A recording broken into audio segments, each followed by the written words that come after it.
Hey, welcome back. I haven't made a video in a couple weeks at least because I actually hurt my foot and I was just resting it. So I figured it's almost better now. Still a little tightness, so I'd figured out time to make another video.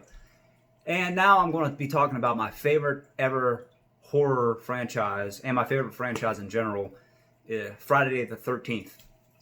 Jason has been my favorite horror icon forever. I love Michael, I love Freddy, I love Chucky, but Jason's always been my number one.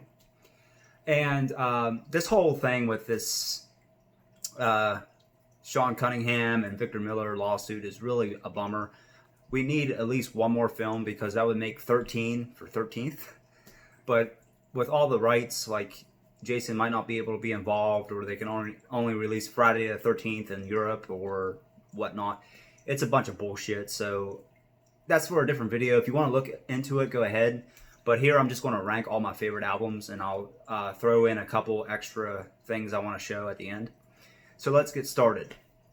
Now, coming in at number 12 is Jason Goes to Hell. This is like the most un-Friday movie ever. Has Jason getting blown up in a pretty cool scene at the beginning of the film. But yet this demon lives inside of him, and the coroner guy eats his heart, then he turns into a serial killer, and then somebody else, and transfers the demon into another body. It's fucking pathetic. It's not a Friday movie at all. So Sean S. Cunningham should get fined just for being involved with this. It does have some great gore and effects in it. That's the only saving grace. The scene where the couple is making out in the tent and she gets pierced by like like a sign post or a spike and ripped in half when she's on top of her boyfriend.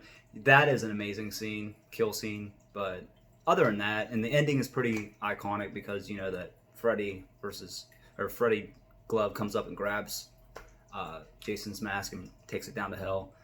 So that sets the scene for Freddy versus Jason, which I'll get to in a bit. So that's number 12. Number 11, I'm going to go with Jason 10 or Jason X, whatever you want to call it. Everything in space is terrible. You got The Critters, which was terrible. This, which was terrible. Leprechaun, which was terrible. Do not send guys or horror icons into space because it's fucking awful. Anyway, the kill scene in this movie is one of everybody's favorite. And I think now it is Kane Hodder's favorite, and he said. I think it might even beat out the sleeping bag scene where he freezes her head in liquid nitrogen and smashes it across the countertop. They even tried to do that on a dummy on like that Mythbuster show, and it doesn't work, but it's a movie. So that scene's cool. The scene where they have the throwback to the sleeping bag scene in the 80s, how they threw that in there and they computerized it was pretty funny. Has a couple funny lines. This sucks on so many levels. Yes, it does. That line from this movie sums it up perfectly. That should be the headline. This sucks on so many levels. Yeah. So the Uber Jason, it's cheesy, but I kind of like the look a little bit. But other than the things I just mentioned, it's really bad. So that's number 11, Jason X. Number 10, since I hate Michael Bay and all his shitty remakes, I'm going to go with the remake. Yeah, please stop making movies, Michael Bay. Or just do, like, Bad Boys sequels or, you know, like, even Pearl Harbor, which wasn't bad. Your horror remakes suck. And so does your remake of Teenage Mutant Ninja Turtles. You basically ruined my childhood. But getting back to this, it tries to keep Jason as, like, a updated version where he can run really fast, and he even, like, has a final girl where he changed her up in like an underground bunker type thing. That's not fucking Jason. He would just kill her. They wanted to get, I guess, more modern style. Derek Mears, I don't really like him as Jason. I think he might be better than Ken Kersinger, but they're both bad in my opinion. It has some cool kills. The one with the opening scene is the only good thing about this movie, where the person's upside down in the sleeping bag and they burn alive. Yeah, and they use bear traps I think that's where the Friday the 13th, the game, started that idea. They saw the movie, so they added bear traps into it. But overall, I mean, it's not as bad as the last two I just mentioned, but it's pretty fucking terrible, and I never go back to it. A lot of people like it. I saw one video where a guy ranked it as like his second or third favorite film, so I guess it's just an acquired taste. I'm an 80s lover, so obviously the only remakes I really like are The Thing, which is John Carpenter, so yeah, it's really awesome, and it's not really new. It's been around almost 40 years, so that's about the only one. I mean, I guess Michael Bay's remake of Texas Chainsaw Massacre was decent enough. His only good one, and then you had maybe My Bloody Valentine remake. It was okay, but so that comes in at number 10. It is what it is. It's not great, but I never go back to it. Now, number 9 is the first movie that really got me into Friday the 13th when I was little. I used to watch it at my grandparents' house, my grandmother's house, and all the time because they had a copy of it, and that's Jason Takes Manhattan. It's a really bad film where half of it, more than half, like 80% takes place on a boat. They actually had an idea where they were going to use Manhattan as the focal point, where they had him as like the Statue of Liberty and Brooklyn Bridge, but they had the budget, which is bullshit because Friday the 13th was an icon of the 80s. So you think they would have a bigger ass budget by this time. But overall, it's not a good film, but I do love the cheesy factor of it. The uppercut on the roof where he knocks the guy's head off. The opening scene's pretty cool where he comes out of the water. And I do like that kill scene on the boat. It has a couple other moments, but overall it's just really bad. Obviously, Kelly Hu from, Scorpion King, and she's in a lot of other famous things. She was the star from this film. Overall, it's not good, but I sometimes come back to it just because it's the first Friday movie I've really seen. And I love the music, like Darkest Side of the Night, for example, by Metropolis. And it has the best artwork. And I know they had that poster where they had Jason tearing through the I Love Manhattan poster that got, I don't know, it kind of got censored for some stupid reason. I think copyright reasons. And they had Kane Hodder in costume on the Arsenio Hall show to promote this. But yeah, it's bad, but I love it for its cheesiness, so it gets number 9 spot. Number 8 spot, I don't have it with me. I thought I still had a copy, but I don't have it, or I just lost it. It's Freddy versus Jason.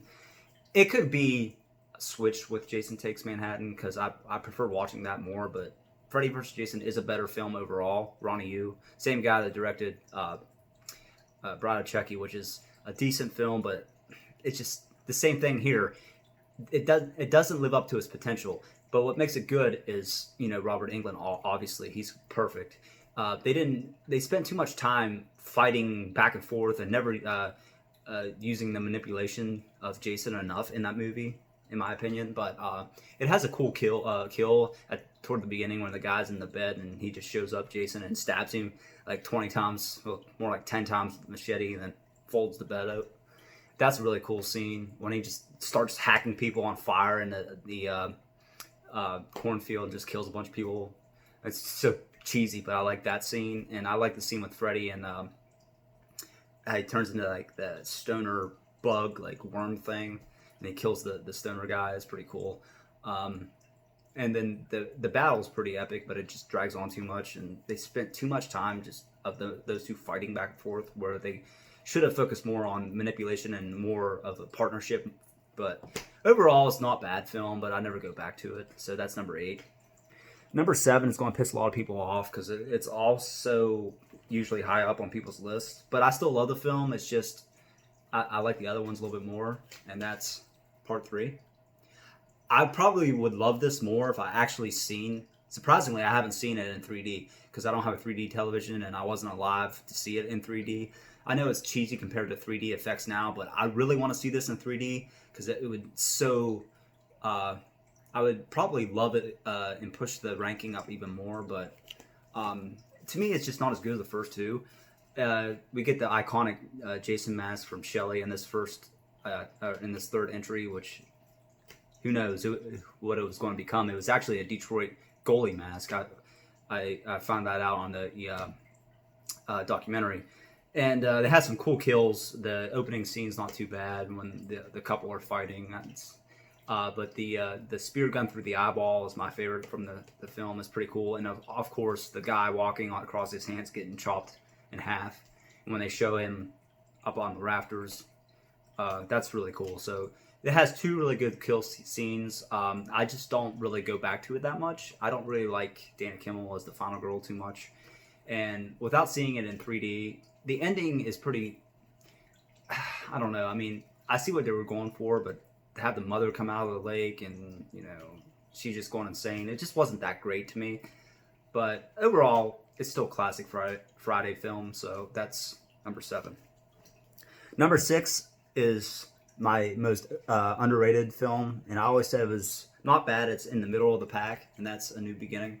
Most people shit on this movie because it's not typical Jason, but it's the same standard. It's not like Halloween 3 when it's a completely different name with the same franchise on it. No, it's basically a Jason movie. It is a Jason movie with just not Jason. It's the same damn thing. A guy shows up at, well, this time it's like a halfway house in the woods, but it's the same thing. It's just an ordinary guy, paramedic, but the kills are pretty damn brutal in this film for the time.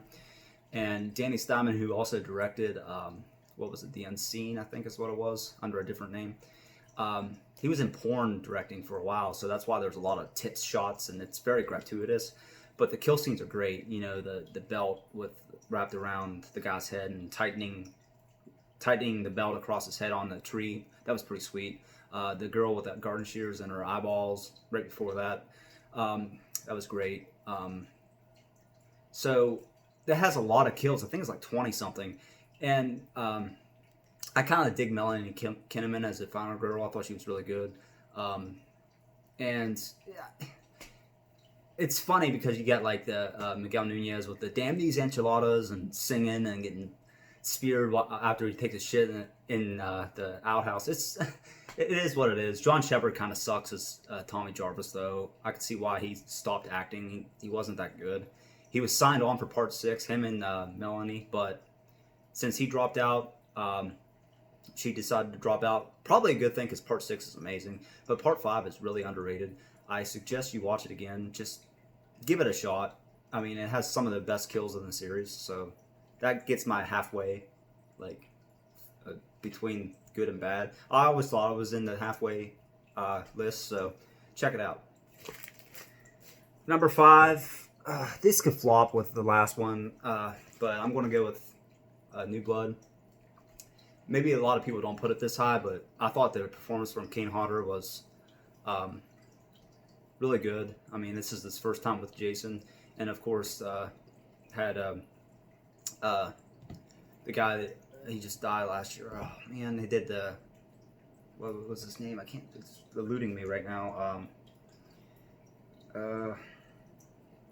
He did like Troll.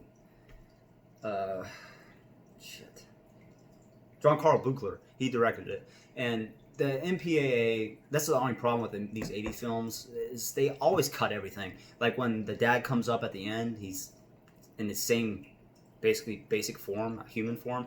Originally, John Carl Buechler was supposed to have him as a skeleton, which would make more sense because it was later on after Tina grew up. But they said no, that's too, I don't know what the word would be, brutal or too, they need to cut it. So, and then like a lot of the times when he squeezes that guy's head, they cut that because they had a lot more crushing sounds and blood coming out. But overall, I think it's pretty good. I mean, Terry Kaiser's great, asshole. Then he dies, and then he plays a dead guy, and his most famous role is Bernie from Weekend at Bernie's. But it's like a Carrie meets Jason. It's kind of cheesy. It probably doesn't deserve to be this high, but I like watching this movie. So, like I said, this one and the last one can really flip-flop. Even 3 could be up this high, so the last 3. But, I mean, I think it's pretty damn good, especially when Jason Kane Hodder gets set on fire, and then he has, like, right before that, the whole roof collapses on top of him. He takes a beating in this damn film, and it's really, he pours his heart and soul into it, so that's one reason I like it. It's not great, but I kind of like to go back to it, so that's number 5. Number 4, I'm going to go with the original. It's such a classic. I mean, without this, we've never would have gotten more movies. There wasn't supposed to be a part two. There was not supposed to be a Jason that comes back and kills people. But this was such a big budget, or such a big success at the box office, that um, Paramount wanted another one, and so they're like, "What the hell are we going to do?" So they pitched the Jason idea, and the rest is history. But yeah, uh, Betty Betty Palmer does a hell of a job as, or Betsy Palmer does a hell of a job as Mrs. Voorhees. It's kind of tame, and it has a really cool, good kills, two good kills. The famous Kevin Bacon kill with the arrow through um, the neck, and of course that's Tom Savini, the master, and the axe kill in the bathroom, axe to the head, which is really good. And you don't really know who's doing it until the end, which makes it even better of a film, because it never even alludes to anything about Pamela Voorhees until the very end. So you don't know what's going on. So while it's not my favorite, I think it's a classic for a reason, and everybody that knows Friday the 13th probably knows this film and seen it many, many times. So there's not much more that could be said about this classic. I was going to watch a video, but I never got around to it, with Kevin Bacon on the 40th anniversary. He was talking about this film, but I don't think he really likes it too much. But that's, I don't know. I mean, I didn't get to see it, so that's number 4. Number 3 is the sequel. Yes, I think the sequel is even better. And that's part 2. And it's just, the bag is kind of, it's really scary, and scarier than a mask, but it's not as iconic because it was already done with the famous the Son of Dreaded, the Town of Dreaded Sundown in the 70s, based on that real case in the 40s. They used the bag on the head. But yeah, Steve Miner directed this one too. Adrienne King and Amy Steele are both back. Of course, Adrienne King, she dies in the first 10 minutes. She's Jason's first victim, but Amy Steele, she's the best final girl, I think. She's just such a badass. And she's also the final girl in April Fool's Day, if you want to call it that. But yeah, it's just more brutal. Like the where they copied Bay of Blood, where the couple was having sex and he took the spear and punched it right through both their bodies. That was really good, even though it was a copy. And the most famous kill is probably the guy in the wheelchair, where Jason comes up behind him. You don't see him, and then he just takes the machete right to the face, and he goes, and it's pouring rain, and he falls backwards down the stairs. It's pretty brutal, especially from being in kill on a guy that's in a wheelchair, or disabled. Even though I don't think he was for real, but in the movie he was. Overall, it's really good. It's a slasher classic, just like the first one. I would highly recommend you check it out. Steve Dash, rest in peace. He did Jason for the most part. Warrington Gillette also did work as Jason on this film. But yeah, it's a classic. I highly recommend it. Oh, and by the way, the first ever handheld system was shown in this movie, the Mattel Microvision. He was playing it, just, video game history. These last two can flip-flop, and a lot of times it's the two favorites of the franchise. Right now, I'm going to go with number 2 is this, Final Chapter. This is like the perfect slasher film. It's Ted White. I know Kane Hodder is everybody's favorite pick. He's probably mine, but Ted White's really good. They have a lot of great special effects, especially the end with Tom Savini killing Jason. It's supposed to have been the very final one, but once again, they were like, oh, it made a lot of money, so let's make a part 5, and that's why it wasn't Jason, because the people were like, well, we already killed Jason, so that's why it wasn't Jason. They wanted to try something new. But yeah, Tommy Jarvis is Corey Feldman. Corey gets a lot of flack, but I've always dug him. I always thought he was a cool guy. This was one he was doing right before he did the Goonies. He only did a beginning scene in part 5 because he was contracted with the Goonies at the time. He wanted to do another one. Well, they had the two separated movies, or the plot points were across the street from the house. Jarvis' house was where all the students were. Crispin Glover, what a great actor. All those lines he came up with and the dancing moves, that was all ad-libbed. He just did them right on spot. And yeah, it's just a great film. It has a lot of cool kills, like the corkscrew in the face with the Chris McGlover, and the knife stab through the old video movie screen, and the end kill with Jason is really good. And the beginning's awesome. How it just picks up from the last part 3 right there, the next very night, the same very night, and how I like how he twists the neck of the dickhead paramedic at the beginning, and like with the saw, and then twists it. It's really good. I mean, this is probably a better film than the one I'm going to talk about last, but I've always dug that one more. So, final chapter, number 2. And number 1 is, of course, Jason Lives, when he came back from the dead. Thank you, Tom Matthews, who, by definition, is the perfect Tommy Jarvis, I think.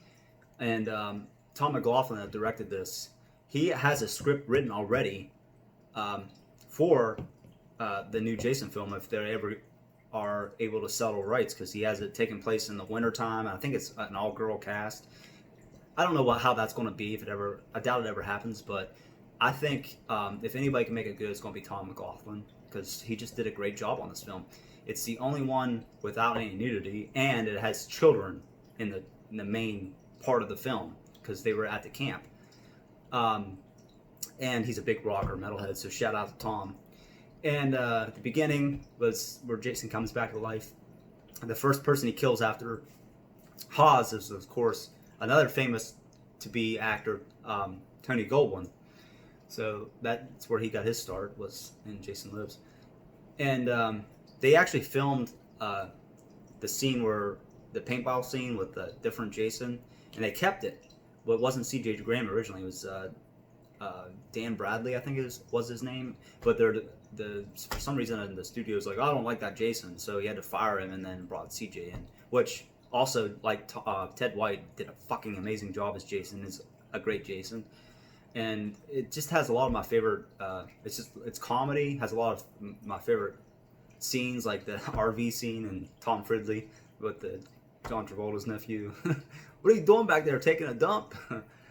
But yeah, it has comedy and horror, and threw children in the scene. Had Alice Cooper do the soundtrack, 2 songs on the soundtrack. It's just perfect mid 80s slasher movie. I just love it. It's my favorite, and I hope this gets settled, because I really want Tom McLaughlin to do another one. I know they have fan films. I'm not sure how they get away with that, since it's still a Jason thing, but it's not. I guess it's not a Friday the 13th tag. So, like Never Hike Alone, for example, it doesn't have the Jason name. So, or the Friday the third. Well, it has a Jason name, but it doesn't have the Friday name on it. So maybe that's how. But those are my rankings. And before I stop this video, I just wanted to show you a couple things. First is the Crystal Lake Memories. It talks about every movie from the first one all the way up to the remake. It's like 4 hours, and you get a lot of cast interviews and facts about everything. And Corey Feldman's like the host of it. It's really good. The other one, his name is Jason. It's okay, but this one by far surpasses it. If you love Friday the 13th, you need to check this out. And finally, well, I got this here because it was sitting by me. I just wanted to show it off. It's I think I got this on Big Bad Toy Store a few years ago. It was a pre-order. It's a final chapter of Jason. It's a big figure. It's really cool. But the one thing I wanted to show that's like it's diehard super fan is I got this baseball that is signed by all the people that played Jason. I don't want to really take it out, but you can see the names. Like, let's see if I can find. Yeah, they're right there in the right middle there. Kane Hodder, 7, 8, 9, 10. It has everybody, even like Ari Lehman. There's Steve Dash, rest in peace. It doesn't have Richard Brooker because it was after he passed away, but it has all the guys besides him that played Jason. And I just wanted to show you just as an example here. There's Ari Lehman, the first Jason. That's his band name also. He has a band called First Jason, but it just shows that they signed and it's authenticated by celebrity authentications or celebrity authentics. So that's really awesome. That's like my prize Friday the 13th collection. I also have a vinyl of the final chapter So I love vinyl, but I'm more into music and not just the score. So anyway, thanks for watching. That's my favorite franchise. I wanted to do another horror film or a horror related video, and why not Friday? That's my favorite franchise. So thanks for watching. Feel free to subscribe. I'll put the link of my other horror video I made in the description. And let me know what your ranking is in the videos if you watch this. I know I don't have a lot of subscribers, but please, if you watch this video, give me your rankings. Thanks for watching. Rock on, and I'll talk to you later.